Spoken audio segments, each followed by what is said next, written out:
All right, Scritch is Gone Wild. Thanks for tuning back in to the Scritch is Gone Wild channel. I meant to say Team Scritch first. So this is my buddy, Listener, and we're going to do another interview. The great thing about this interview is we have not seen Listener. Listener has not seen us since April 9th. Long time. And I put the video on, and you all will remember this if you watch the videos, because we got 4 inches of snow. And I told you there were 4 tents that hunkered down. And the closest one to us was this guy right here. Had no idea what he looked like till the next day. But I knew his voice, and he knew our voices because we had conversations all day. And then he would break out his harmonica. He's like a professional harmonica player. He's played in bands at any rate. And I got to brag on my buddy here just a little bit too. So, played football for the Detroit Lions. In my book, he was MVP, although he'll tell you wasn't, but I think he was. Where'd you play college ball? Murray State. Murray State. So, just a great guy. It was just fun sitting around, just chatting all day, not knowing what anybody looked like. There were a total of 4 tents, 5 people there that stayed that day. Everybody else got up and waited out in the snow, which we thought was crazy. And we just hunkered down because it did not get above freezing that day. And it was cold, so you stayed in your sleeping bag all day. So it was really cool getting here to Bear Garden Hiker Hostel and catching up with my buddy Listener. In Virginia, from Georgia. So we're a quarter way through the trail. So that's a milestone. We passed our 500-mile mark first, and then we came to the quarter mark on the trail. I'm pretty sure we all got pictures of that, but that's a great achievement, especially for us. You know what I mean?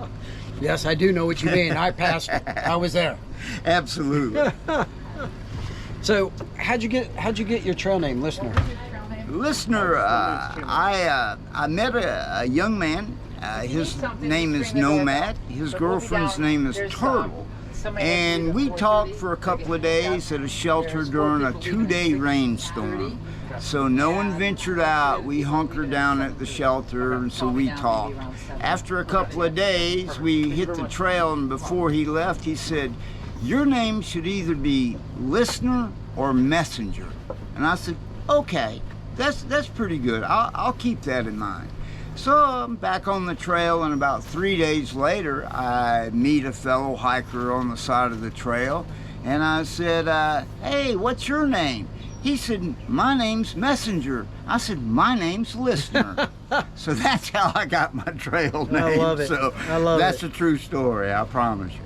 So why are you out here hiking the trail, Listener? You know what? I'm a retired telecommunications engineer, and I have 1 boy, 6 beautiful daughters, 12 grandchildren, and they're grown, they're growing, and I'm old, and I'm running out of time. So I decided this would be an adventure for myself. I didn't have to worry about, kids or anything. They're well settled, they're doing great. So I decided it would be a great challenge for me at my age to get out here and walk this trail. Well, since you said it's a challenge, what's been the most challenging thing? Learning how to walk, how to hike uphill, how to hike better downhill, because all of my accidents seems to happen going down, not going up. My pack weight went down, now it's going back up, so I've got to get that corrected. But I think food management, calorie management, all of these things are things you have to learn out here. Your body goes through some tremendous changes. These changes take time for you to adapt to, and in that time, your diet changes. You have to eat high-calorie foods. I really try to eat between 3,000 and 3,500 calories a day, and the next day they're gone. You burn it in and out in one day. I know it sounds ridiculous until you're out here doing it, then you'll understand. Yep. You cannot walk without fuel in your body.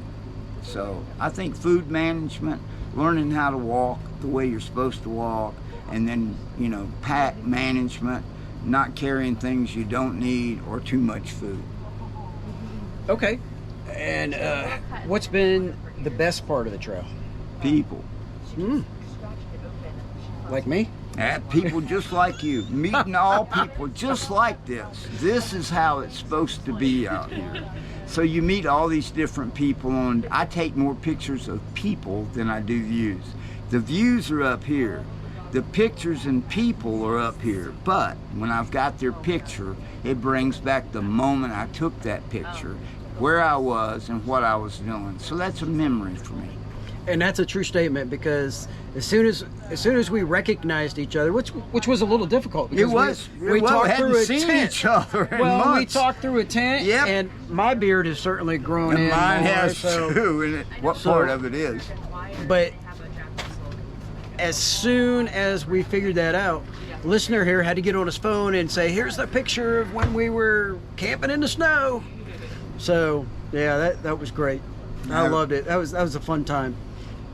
Yeah, that was very strange, talking through a tent, not seeing anybody because of the snow, and not dare wanting to get out because you were freezing. It's 22 degrees, and it stayed that way for about a day. So Yep. it didn't go up very much, so it never got above freezing. So after the third day or second day, I guess, it finally melted enough to it warmed up. Finally. So, have you thought about quitting at all, listener? You know what? People have asked me that, and no. I'm going to be truthfully honest. Okay. It's never crossed my mind, because even though I've hurt my knees and had to lay up in the woods sometimes for 4 or 5 days at a time to heal, that as long as my body holds out, I'm going to build my spirit better inside of me.